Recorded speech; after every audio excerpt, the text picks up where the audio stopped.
જામનગરના બગદાણામાં હુમલાનો જે કેસ છે તે હવે વધુ ઘેરાઈ રહ્યો છે।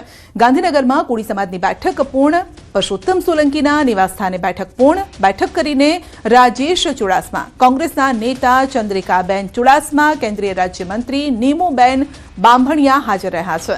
પરસોત્તમ સોલંકીના નિવાસસ્થાને બેઠક મળી અને બેઠક પૂર્ણ થઈ છે। તો કોળી સમાજના આગેવાનો સીએમને કરશે રજૂઆત। કોળી સમાજમાં રોષ છે, નિષ્પક્ષ તપાસની માંગ કરાઈ છે।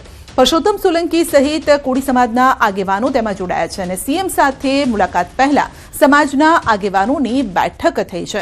તો ગાંધીનગરમાં પરસોત્તમ સોલંકીના ઘરે મળી છે બેઠક અને મંત્રી કુંવરજી બાવળિયા પણ બેઠકમાં હાજર રહ્યા।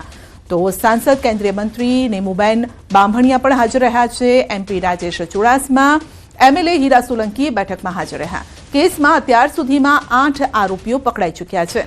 વાયરલ વિડીયો બાદ પોલીસ કામગીરી પર સવાલ ઉભા થયા છે। કોળી સમાજના યુવક નવનીતભાઈ બાલધિયા પર હુમલો થયો હતો અને હુમલા બાદ આ મામલો ગરમાયો હતો।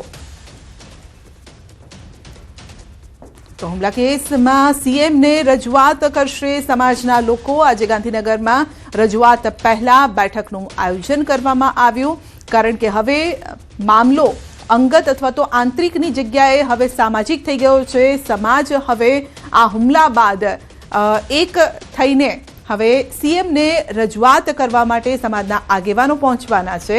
ત્યારે 8 આરોપીઓ આ કેસમાં પકડાઈ ચૂક્યા છે, એટલે કે હુમલો કરનાર આરોપીઓ પકડાઈ ચૂક્યા છે।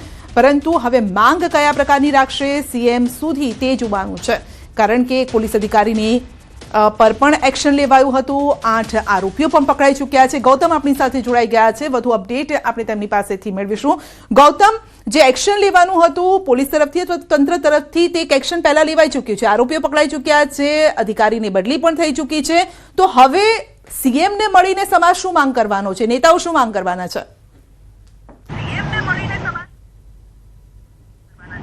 જે બિલકુલ આજે જે કહી શકાય કે બગદાણાનો વિવાદ જે છે તે વકર્યો છે અને તે રાજકીય રંગ લઈ ચૂક્યો છે અને રાજકીય રંગ લીધા બાદ આજે મહત્વની બેઠક જે છે તે મંત્રીમંડળ નિવાસસ્થાને આ બેઠક મળી હતી। મહત્વનું એ છે કે રાજભવન ખાતે જે મંત્રીમંડળના નિવાસ આવેલા છે ને તેમાં પુરુષોત્તમ સોલંકી જે કોળી સમુદાયમાંથી આવે છે ને તેમના નિવાસસ્થાને એક મહત્વની બેઠક જે છે તે મળી હતી। બેઠકની અંદર ફક્ત કોળી સમુદાયના નેતાઓ જે છે તેમની વિશેષ ઉપસ્થિતિ જે છે તે જોવા મળી હતી। તેમાં જો કોળી નેતાઓની વાત કરીએ તો કોંગ્રેસ ભાજપ બંને પક્ષના નેતાઓ જે છે ત્યાં બેઠકની અંદર ઉપસ્થિત હતા। વાત એ છે કે કોળી સમુદાયને જે વારંવાર અન્યાય થઈ રહ્યા છે ને અન્યાય મુદ્દે હવે આ મુદ્દે સરકારને રજૂઆત કરવામાં આવે તે પ્રકારની વાત સાથે રજૂઆત કરવા આવ્યા હોય તે પ્રકારની રણનીતિ ઘડાઈ હતી। આપ જે દ્રશ્ય જોઈ રહ્યા છો તે અહીંયા રાજભવન ખાતે તમામ જે કહી શકાય કે લોકો જે છે તે ઉપસ્થિત થયા હતા અને તેમાં મહત્વની વાત કરીએ તો કેન્દ્રીય રાજ્યમંત્રી જે નીમુબેન બાંભણિયા જે છે તેમની પણ વિશેષ ઉપસ્થિતિ જે છે ત્યાં બેઠકની અંદર જોવા મળી હતી। ત્યારબાદની વાત કરીએ તો કોળી સમુદાયના જેટલા ધારાસભ્યો છે, કુંવરજી બાવળે જે કેબિનેટ મંત્રી જે છે તેમની પણ વિશેષ ઉપસ્થિતિ જે છે તે જોવા મળી હતી। તદુપરાંતની વાત કરીએ તો હીરા સોલંકી જે બનાવ બન્યો હતો અને બનાવ બનતાની સાથે તેઓ જે યુવાન જે છે તેને સાંત્વના આપવા માટે પહોંચ્યા હતા અને કોઈને પણ કસૂરવાર હશે તેને છોડવામાં નહીં આવે તે પ્રકારની વાત પણ યુવાનને સાંત્વના આપવા માટે થઈને તેમણે કરી હતી અને તે પ્રકારની વાત જે છે તે પણ જોવા મળી હતી। મહત્વનું એ છે કે કોંગ્રેસના નેતાઓની વાત કરીએ તો ચંદ્રિકાબેન ચુડાસમા જે છે તે પણ બેઠકની અંદર હાજર હતા। ત્યારે વિમલ ચુડાસમા જે ધારાસભ્ય જે છે કોંગ્રેસના તેઓ પણ આ બેઠકની અંદર હાજર હતા તે પ્રકારની વાત જે છે અત્યારે હાલ તો સામે આવી રહી છે।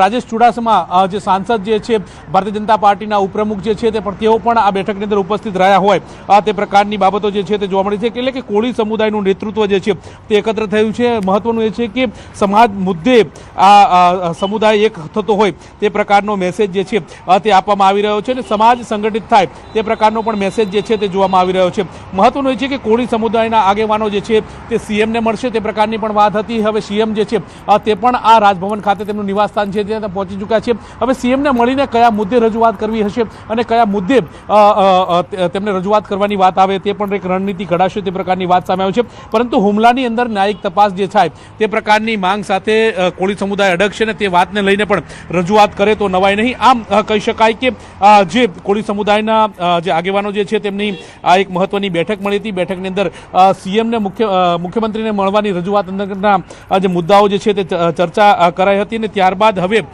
વિશેષ જનમેદની સાથે યુવાનને ન્યાય મળે તે પ્રકારની વાત સામે આવી રહી છે। જી ગૌતમ, એટલે બેઠક ચાલી રહી છે કે પૂર્ણ થઈ ચૂકી છે? શું સ્ટેટસ શું છે બેઠકનું? જી બિલકુલ, બેઠક જે છે તે ઠીક 10 વાગ્યાની આસપાસ જે છે તે બેઠક મળી હતી. તેમાં તમામ નેતાઓ જે છે તે એક બાદ એક આવતા ગયા હતા, જોડાતા ગયા હતા અને તેમાં આ બેઠક અંતર્ગતની ચર્ચા જે છે તે ચાલી હતી. ટૂંક સમયની અંદર એટલે કે અત્યારે હાલ બેઠક જે છે તે પૂર્ણ થઈ ચૂકી છે અને બેઠક પૂર્ણ કરીને જે નેતાઓ જે છે તે નીકળી ચૂક્યા છે. તેમાં રાજેશ ચુડાસમા જે છે તે સૌથી પહેલા નીકળ્યા હતા, ત્યારબાદ નીમુબેન બામણિયા જે છે તેઓ નીકળ્યા હતા, ચંદ્રિકાબેન ચુડાસમા જે છે તેઓ પણ નીકળ્યા હતા. આમ તમામ નેતાઓ જે ધારાસભ્યો જે છે તે કોળી સમુદાયમાંથી આવતા હતા તે બેઠકની અંદર જોડાયા. સીએમ સમક્ષ શું માંગ મૂકવામાં આવી? આ નેતાઓ સાથે કોઈ પ્રકારની વાતચીત થઈ છે કે માંગ શું મૂકી છે તેઓએ? હજુ અસમંજસતા એ ચાલી રહી છે કે સીએમ સાથે આ તમામ નેતાઓએ મુલાકાત કરી છે કે કેમ. સૌપ્રથમ તો તેઓ પુરુષોત્તમ સોલંકીનું જે નિવાસસ્થાન જે અહીંયા રાજભવન ખાતે આવેલું છે અને ત્યાં મંત્રીમંડળના નિવાસસ્થાન છે, ત્યાં તમામ લોકો એકત્ર થયા હતા, પુરુષોત્તમ સોલંકી સાથે મળ્યા હતા અને ત્યાં પુરુષોત્તમ સોલંકી સાથે કોળી સમુદાયના જે યુવકને અન્યાય થયો છે તે મુદ્દે આ બેઠકની અંદર ચર્ચા વિચારણા કરી હોય તે પ્રકારની વાત સામે આવી રહી છે. તેમાં મુખ્ય વાત એ હતી કે ન્યાયિક સમીક્ષા થાય, ન્યાયિક મુદ્દે સમગ્ર મામલે તપાસ થાય તે પ્રકારની વાત છે. પરંતુ સરકાર પહેલેથી જ આ જે ઘટના બની હતી અને એક્શન મોડમાં આવી ચૂકી, એટલે કે જે પીએસઆઈ જે રિપોર્ટ લખ્યો હતો રિપોર્ટમાં ક્યાંક નામ ન હોવાના કારણે પણ તેને લઈને અસમંજસતા હતી, તેને સસ્પેન્ડ કરવામાં આવ્યા છે અને આ પ્રકારના બાબતો જે છે તે સામે આવી રહી છે. પરંતુ આજની આ બેઠક જે છે તે બેઠક મળી હતી. બેઠકની અંદરથી તમામ નેતાઓ અહીંથી નીકળ્યા, તેમને પૂછવામાં આવ્યું પરંતુ કોઈ કંઈ પણ કહેવા જે છે તે ઇનકાર કરી રહ્યું છે. એટલે કે વાત એ આવી એટલે અસમંજસ હજુ છે કારણ કે કોળી સમાજના નેતાઓની બેઠક મળી છે પરંતુ સીએમ ને રજૂઆત કરવા આવ્યા હતા અને સીએમ સાથે બેઠક થઈ કે નહીં અથવા થઈ તો કોની થઈ, શું માંગ રાખવામાં આવી હશે જો બેઠક થઈ હોય તો, એ અંગે અત્યારે કોઈ સ્પષ્ટતા નથી થઈ રહી. ગૌતમ, આભાર.